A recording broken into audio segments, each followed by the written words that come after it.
Welcome to the world united. Welcome to the world united. So, Carl David Blake will be presenting on We Live in a Self-Recording Universe. Fascinating.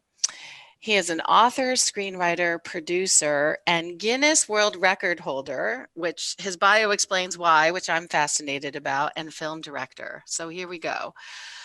Carl David Blake was born in New York, as was I, so we have that in common, and I'd love to hear where he is now. He attended the University of South Florida, where he has earned a BS in biology and zoology, as well as an MA in mass communication. He has been a professor of English, as well as an English textbook author. In addition, Carl has written, produced, and directed 6 independent films. I went to his website. I have to say, I read the list of them. They sound fascinating. I'm going to have to check some of these out. The titles alone are very witty and pithy, so I can only imagine. So here's what he's a Guinness World Record holder for: the longest wedding dress train, which he used during the filming of his movie, Differences Between Men and Women. Yeah, I know, it's worth a chuckle. Let's pause.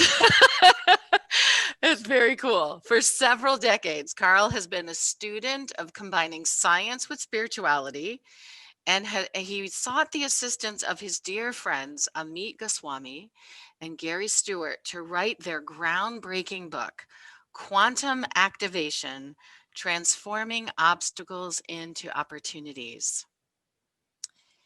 And I'd like to just mention, not sure if Carl is aware, Gary is not able to join us today.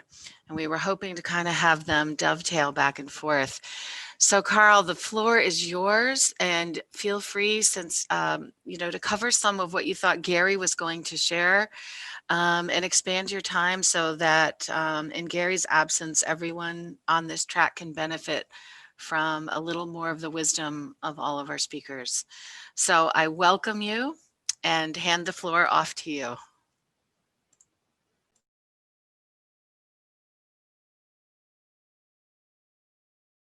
Can you hear me nice and clearly? We can hear you now. You just turned on your mic. Perfect. Excellent. Excellent. Because I have a new phone. I'm on vacation right now, but I did not want to miss this.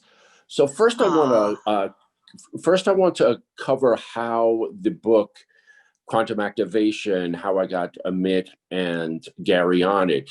I really can't talk much about what Gary does as a constellation healer, because one of the reasons why I got him on the book is because I was fascinated with that subject of that portion of spirituality. Same with Amit.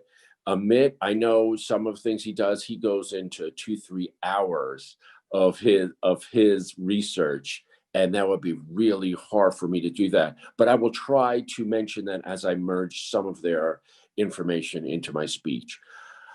One of the most important concepts that I learned in science was how much spirituality supports science. It seems that so many people are looking at it diametrically opposed, that you're either on the spiritual side or the scientific side. So one of the concepts I want to go over is we live in a self-recording universe. You constantly hear so many people say, I don't think we'll ever know that. We can't ever know that. We'll never know that. And I always question is, don't include me with that. Maybe you'll never know it, or maybe we'll never, you and I, but somebody may know it. We keep coming across things that we thought we would never do. Even the airplane. Who thought 1,000 years ago somebody could sit in a chair and bring you over from, North America to Europe? That was unheard of. Even before Christopher Columbus sailed.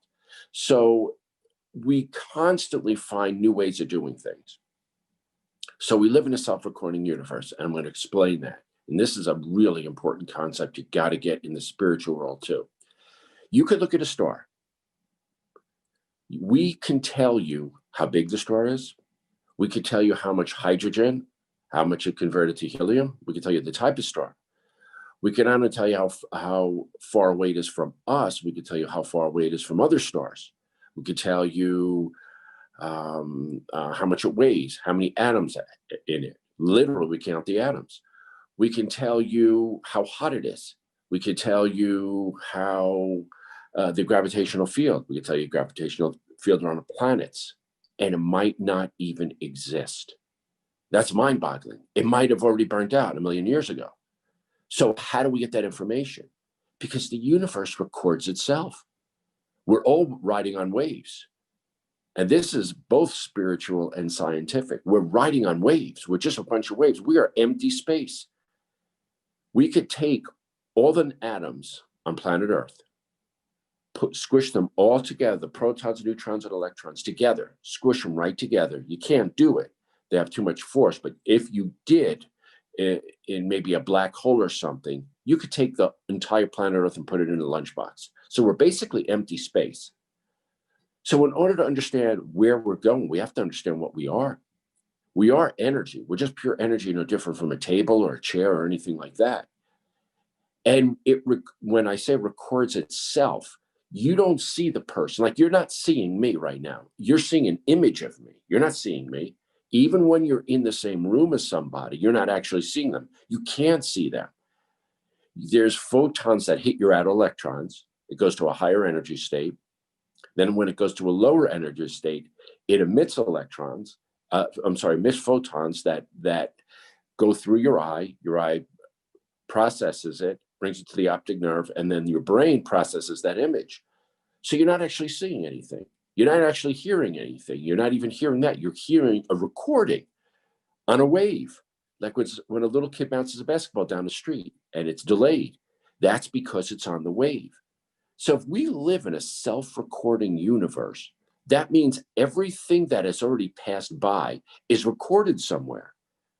So we should be able to figure out everything that has ever existed in our universe, or at very least in our galaxy.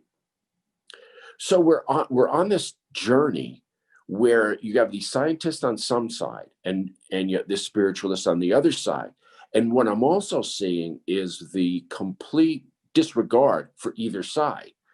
A lot of the scientists think the spiritual side is woo-woo. A lot of woo-woo people thinking scientists are crazy people just doing what they're doing, and they don't understand either side.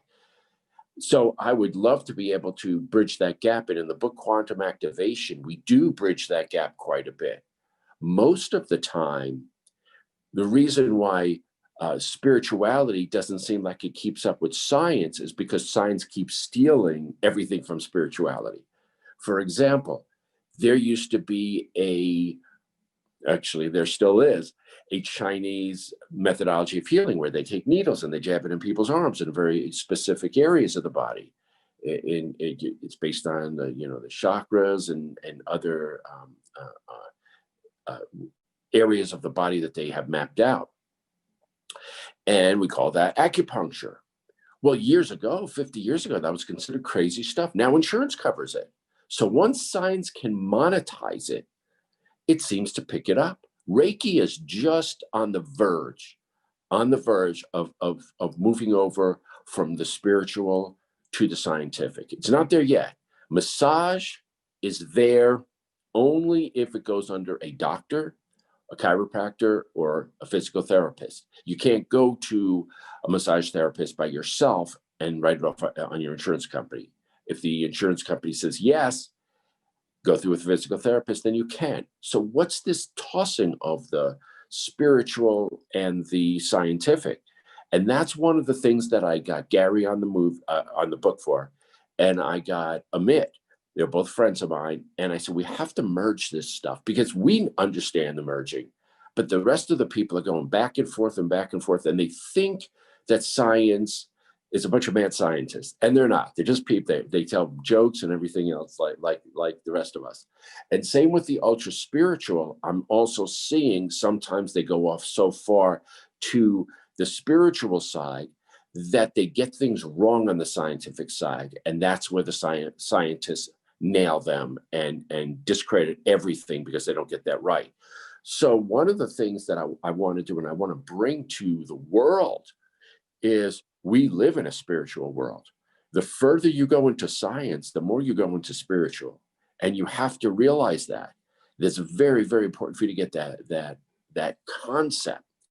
And in order to check that, I'm going to loop back around to we live in a self-recording universe.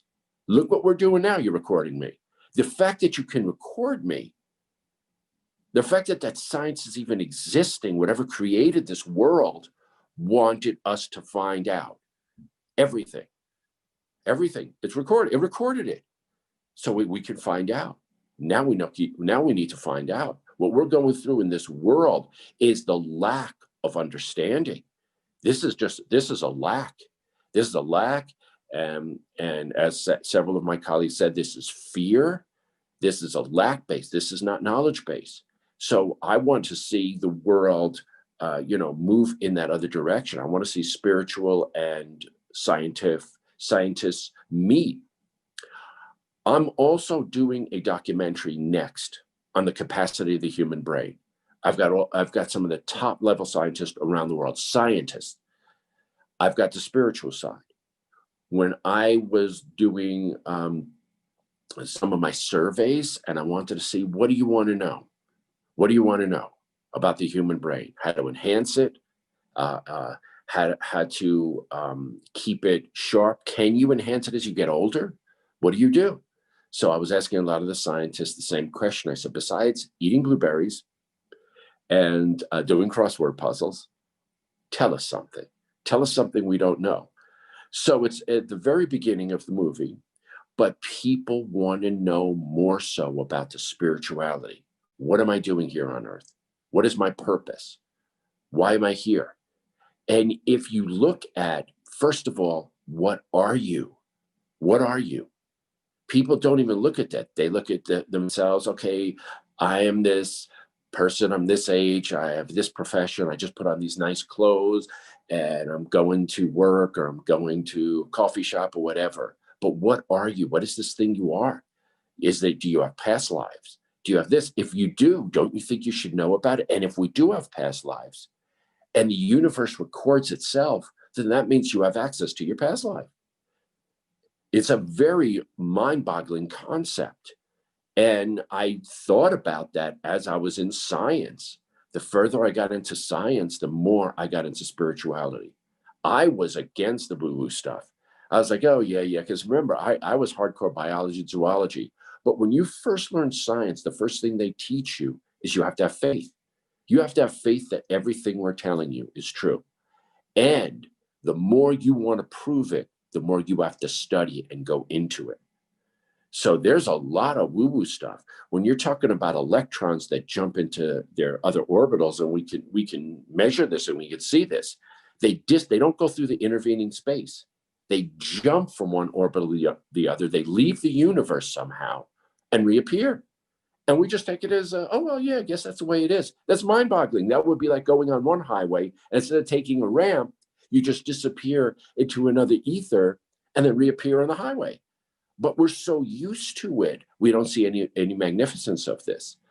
And one of the things that I see here is that we also need to start rebuilding our intelligentsias around the world in every culture. We do not want a monoculture. We don't want everybody just perfectly as one. We'll lose all our knowledge. No race is capable of containing all that knowledge. That's why we learn from each other. I can't, somebody in, here wouldn't be able to replace the Peruvian shaman who have had that science for thousands of years. You want each culture to build that up. And when you look again at the great cultures around the world, with their great intelligentsia, these were the people who merged spirituality, science, art, philosophy all together. And right now, what we're in a cancel culture. We're canceling our intelligence. We're canceling our ideas. And when people talk about, oh, we're fact checking, who cares if somebody's wrong? Nobody's ever been wrong. Let them be wrong. That's where you learn. You learn by being wrong. That's when you take a class, you raise your hand and say, I don't understand that. Now they're canceling people of asking questions. This is not good. This is not good. Both sides. It doesn't matter, whatever side you're on, whatever country you're on, whatever religion, race, whatever. Everybody should be able to ask questions. We need to learn. And even what, Jesus was saying, seek and you shall find, exactly, because we live in a self-recording universe. Seek. You must seek.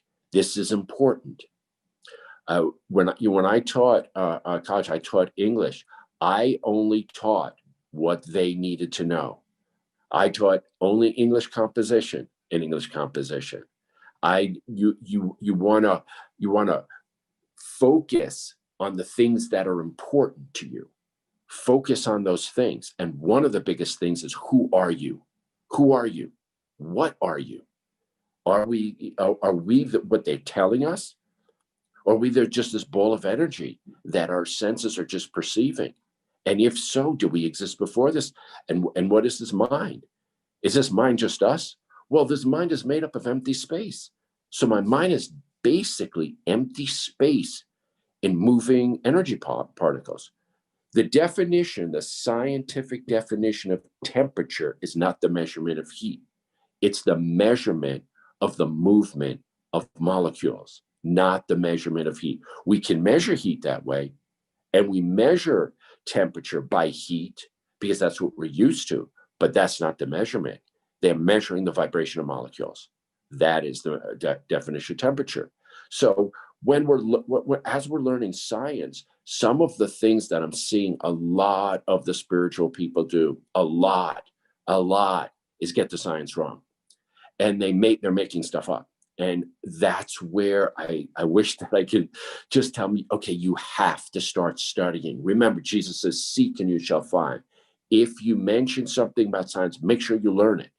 Make sure you learn it, because there's new stuff happening all the time. One of the concepts, again, we live in a self-recording universe, is the Big Bang Theory. Nobody told me that there's a Big Bang 2 theory, that the Big Bang Theory I learned as a kid isn't quite right. There's a Big Bang 2 theory. So when I was listening to somebody's podcast like this, and I said, what are they talking about? So I went on the internet, and they explained the difference between the old Big Bang Theory and the new Big Bang Theory. I never got the memo, because I've been out of it for a while. So how do they know this? How could they tell what happened 1 billion years ago, 5 billion years ago, 10 billion years? How do they? We live in a self-recording universe. That's why. So if we live in a self-recording universe, then we have to take a look at, wow, we can find the answers to all of this stuff. And I'm trying to tell people this one message: whatever you came to the planet to do now. Don't wait. I'm actually on vacation right now, and I didn't want to miss it. This seminar you have, because I think it's amazing, and thank you everybody, and thank everybody for organizing this, and thank you everybody who did this. This is amazing. I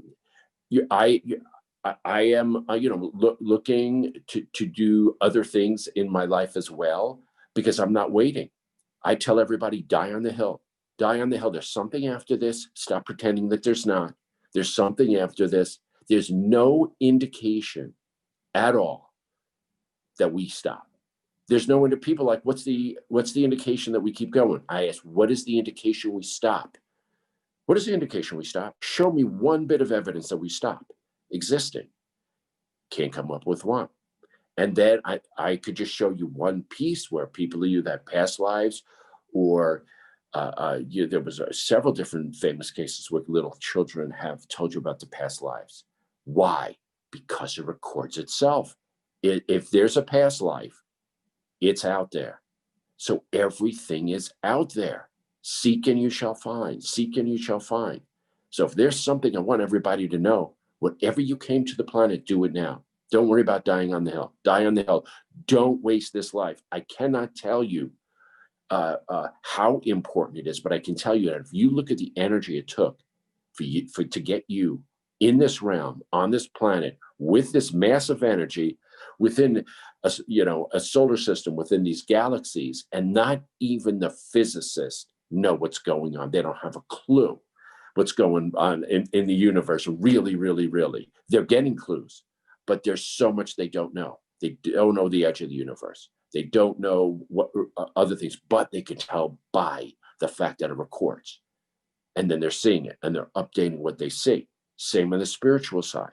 We need to have these discussions with more scientists, because I can tell you this right now, hands down, most scientists are not atheists. Most scientists are believers. They just are not sure, and they're not believing some of the bizarre stuff that other people are believing, but they are not atheists. Most are not, guaranteed.